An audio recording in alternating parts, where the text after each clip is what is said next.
Situation ఎలా create అయిందని అడిగితే నాకు తెలీదు. అది తెలియకుండా జరిగిపోయింది. మరుసటి రోజు ఉదయం మేము మాట్లాడుకుంటున్నప్పుడే వాడికి నన్ను పెళ్లి చేసుకునే ఇంటెన్షన్ లేదని తెలిసింది. నేను వాడిని బతిమాలాను. నీకు దీన్ని సీరియస్ వేసి తెలియడం లేదు. అను, ఏదో తెలియకుండా జరిగిపోయింది. ఇప్పుడు ఆ సాకు చూపించి నన్ను పెళ్లి చేసుకోమంటే ఎలా? మరైతే నేను నీకు నచ్చలేదా? నువ్వు నచ్చలేదని ఎవరన్నారు?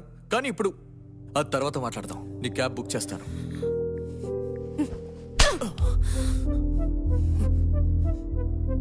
ఆ రోజు జరిగిన దానికి నేనే కారణం.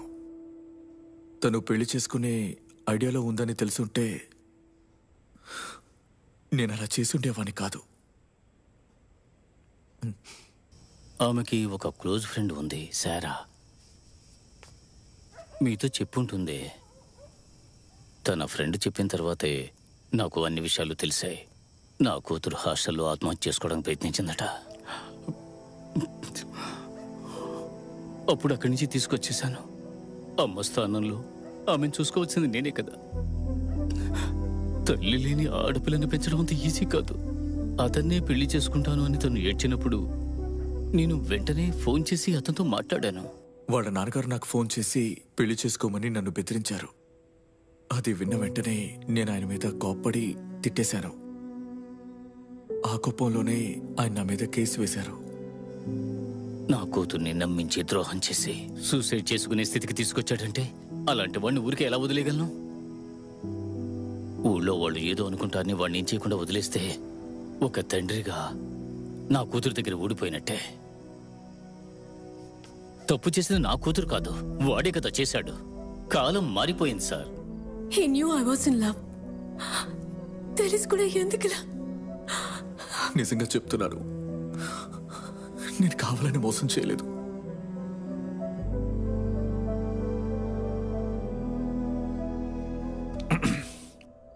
నేను మీ ఇద్దరితో ఒక ముఖ్యమైన విషయం చెప్పాలి.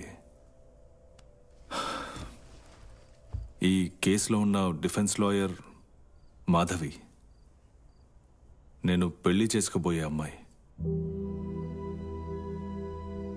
ఇది యాక్సెప్ట్ చేసుకోవడం మీకు కష్టంగా ఉంటుందని నాకు తెలుసు. కానీ కోర్టుకు వచ్చిన తర్వాత మేమిద్దరం ప్రొఫెషనల్గానే ఉంటాం. అది ఈ కేసుకి మాత్రం కాదు, దానికి నేను గ్యారంటీ ఇస్తున్నాను. అంతేకాకుండా ఈ కేసు నా కెరియర్లో చాలా ముఖ్యమైన కేసు.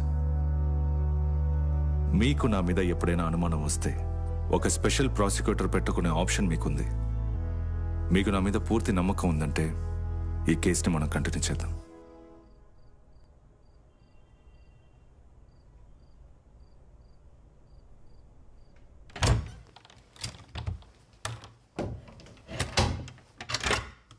రే, మాధవి వాళ్ళ అమ్మ ఫోన్ చేశారా? వాళ్ళు వెళ్ళి జ్యోతిష్కుడిని కలిశారట.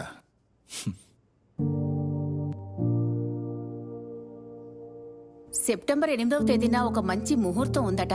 వాళ్ళు కూడా దానికి ఓకే చెప్పారు. అయితే నువ్వు పొద్దున్నే గుడికి వెళ్లి తాళి కట్టించుకోవాలి. మధ్యాహ్నం చర్చికొచ్చి రింగ్ మార్చుకోవచ్చు. మాట్లాడవేంటి?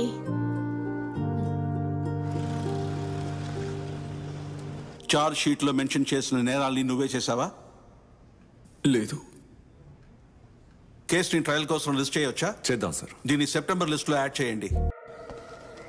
సార్, అనుష కారులోనే ఉంది. తను బలవంతం చేశాడని చెప్పాలి. సరే, ఓకే. ఏసీ 1398/19 గౌతమ్ గణేష్ హాజరు కావాలి. Accused is present, Your Honor. Witness is present, Your Honor. PW1 Anusha Shivkumar. This is going to be in-camera proceedings. Witness, defendant lawyer, ఇంకా ప్రాసిక్యూటర్ తప్ప మిగతా వాళ్ళందరూ బయటకు వెళ్లాలని కోర్టు కోరుతుంది.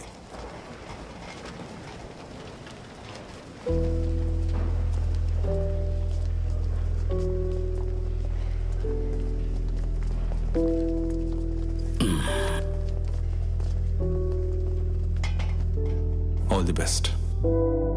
To you too.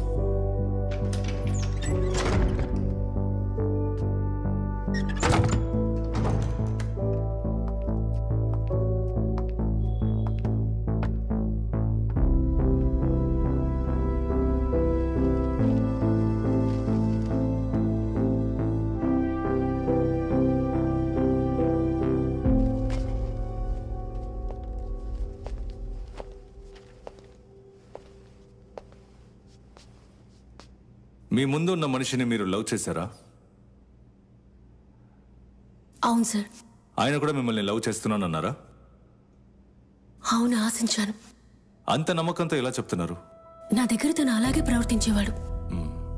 మీకు ఆయనకి మధ్య ప్రేమ ఎలా పుట్టింది, తర్వాత అది రిలేషన్షిప్ గా మారడానికి కారణం ఏంటని కోర్టుకు మీరు చెప్పగలరా?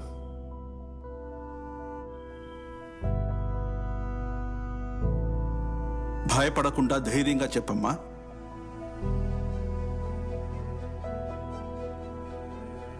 నా రూమ్మేట్ పేరు సేరా.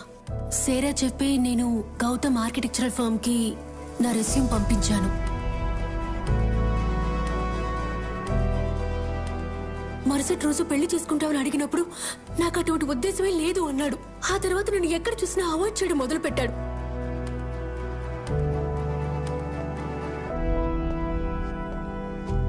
యువర్ ఆనర్, ఇది వాళ్ళ వాట్సాప్ చాట్ స్క్రీన్ షాట్స్. ఇందులో వాళ్ళ పర్సనల్ ఫోటోస్ కూడా ఉన్నాయి. నేరస్తుడు విక్టిమ్తో ఎంత క్లోజ్ గా ఉండేవాడని ఈ ఫోటో చూస్తే మీకు అర్థమవుతుంది. ఇది మధ్య ఉన్న బంధం గురించి మీ పేరెంట్స్ కు తెలుసా తెలీదా? యువర్ ఆనర్, అనుష వాళ్ళ అమ్మగారు కొన్నేళ్ల క్రితం చనిపోయారు. మీ నాన్నకి ఈ విషయం తెలుసా? ఈ విషయం నాన్నతో చెప్పమంటావని అడిగినప్పుడే వాడు ఇగ్నోర్ చేయడం మొదలు పెట్టాడు. ప్రొసీడ్. ఇది నా క్లయింట్ బర్త్డేకి నేరస్తుడు ఇచ్చిన గిఫ్ట్. చీర ఇవ్వడం అంటే తనని పెళ్లి చేసుకుంటానని తనకి మాట ఇచ్చినట్టే. లేదంటే నా క్లయింట్ ని నమ్మించడానికి తీసుకున్న స్టెప్ అయి ఉండొచ్చు. సో దీన్ని బట్టి ముద్దాయి నా క్లయింట్ ని మోసం చేయడానికి ప్రయత్నించారని క్లియర్ గా తెలుస్తోంది. Therefore, section 417 of IPC, read with 415, stands valid. ఆ రోజు మీరు ఈ డ్రెస్ వేసుకున్నారు కదా? అవును సార్. ఇందులో ఉన్న బటన్స్ అన్ని ఊడిపోయి ఉన్నాయి. ఏం జరిగిందో చెప్తారా? అది నాకు సరిగ్గా గుర్తులేదు సార్. ఎందుకని మీకు గుర్తులేదు? ఆ రోజు నేను కొంచెం వైన్ తాగాను. మీకు రెగ్యులర్ గా డ్రింక్ చేసే అలవాటు ఉందా? లేదు. మరి ఎందుకని ఆ రోజు తాగారు? అంటే గౌతమ్ చెప్పినందువల్లే ఆ రోజు తాగాను. Of course. అయితే అక్కడ ఇంకెవరు లేరు. ప్రేమించిన అతనితో కలిసే కదా తాగారు. కానీ ఆ రోజు ఏం జరుగుతుందో తెలియనంతగా తాగారా? ఎందుకని అలా చేశారు? అతను మిమ్మల్ని బలవంతం చేశాడా?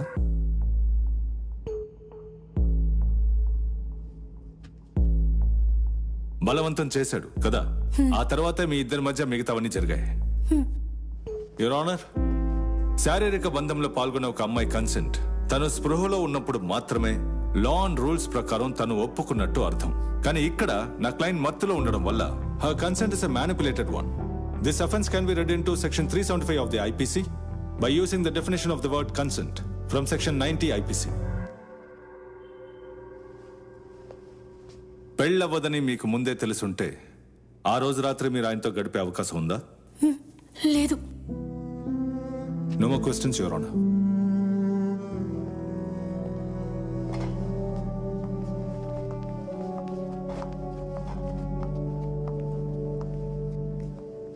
Are you all right?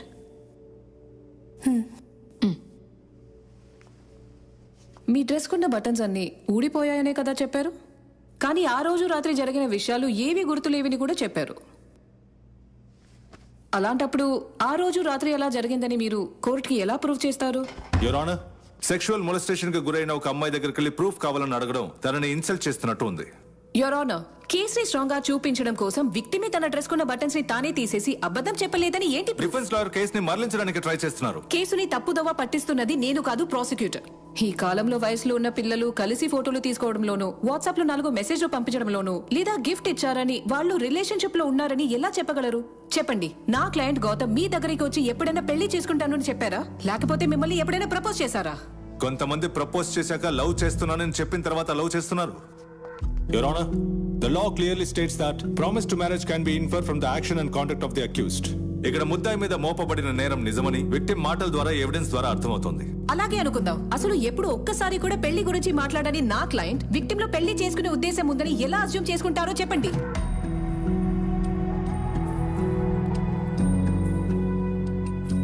ఇదేమి అసంప్షన్ కాదు. ఇద్దరు మనస్ఫూర్తిగా ప్రేమించేటప్పుడు వాళ్ళు పెళ్లి చేసుకోవాలనే కదా అనుకుంటారు. వాళ్ళ మనసులోకి తెలుస్తుంది.